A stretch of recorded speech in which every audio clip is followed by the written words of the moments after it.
कहानी का नाम शंखनाद। भानु चौधरी अपने गांव के मुखिया थे। गांव में उनका बड़ा मान था। दरोगा जी उन्हें टाट बिना जमीन पर न बैठने देते। मुखिया साहब की ऐसी धाक बंधी हुई थी कि उनकी मर्जी बिना गांव में एक भी पत्ता भी नहीं हिल सकता था। कोई घटना, चाहे वह सास बहू का विवाद हो, चाहे भेड़ या खेत का झगड़ा, चौधरी साहब के शासनाधिकार को पूर्ण रूप से सचेत करने के लिए काफ़ी थी। वह तुरंत घटना स्थल पर जा पहुंचते। तहकीकात होने लगती। गवाह और सबूत के सिवा किसी अभियोग को सफलता सहित चलाने में जिन बातों की ज़रूरत होती है उन सब पर विचार होता और चौधरी जी के दरबार में फैसला हो जाता। किसी को अदालत जाने की ज़रूरत न पड़ी। हाँ, कष्ट के लिए चौधरी साहब कुछ फीस ज़रूर ले लेते थे।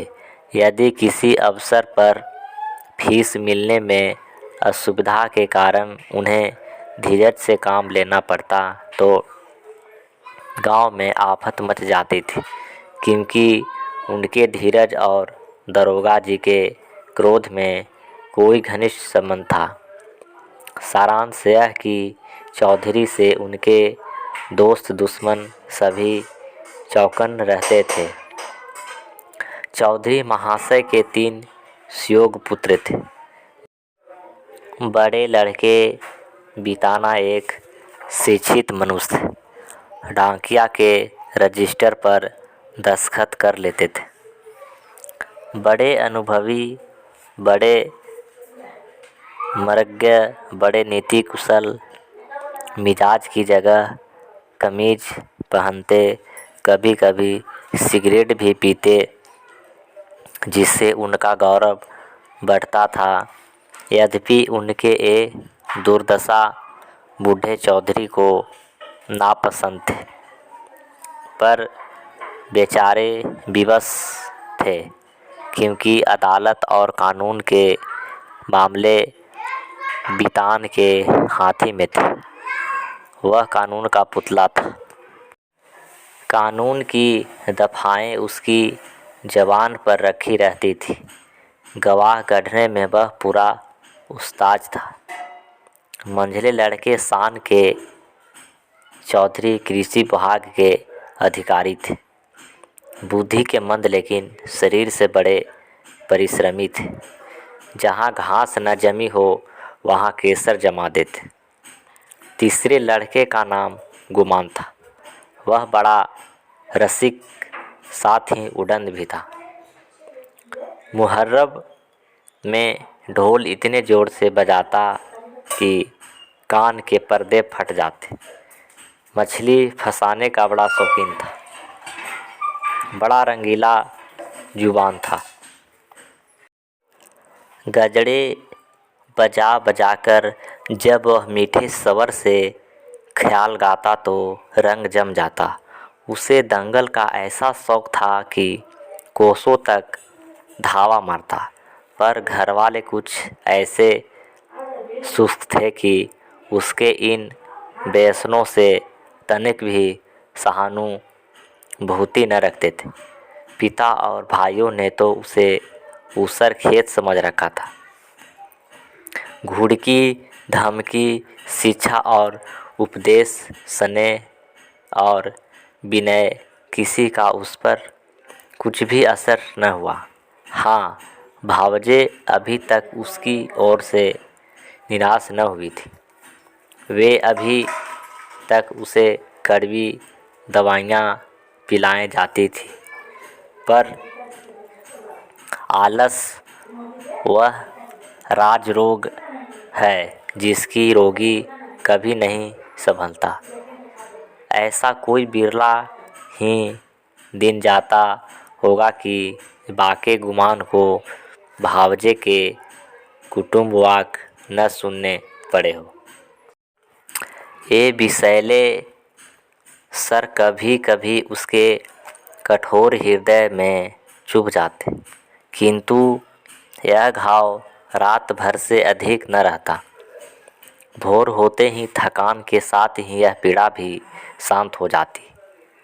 तड़का हुआ उसके हाथ मुंह धोया, बंसी उठाई और चल खड़ा हुआ। भावजे फूलों की बरसात लगाते, बूढ़े चौधरी पैसे बदलते रहते और भाई लोग तीखी निगाह से देखा करते, पर अपनी धुन का पूरा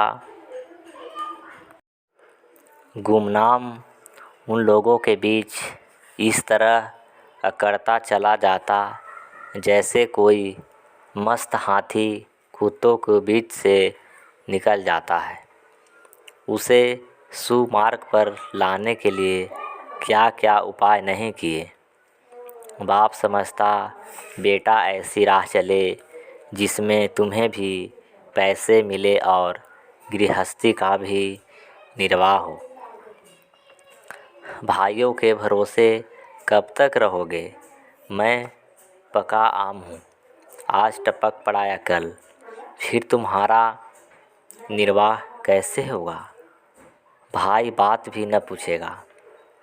भावजे का रंग देख रहे हो, तुम्हारे भी लड़के वाले हैं, उनका भार कैसे संभालोगे? खेती में जी न लगेगा। कहो कांस्टेबली में भर्ती करा दूं।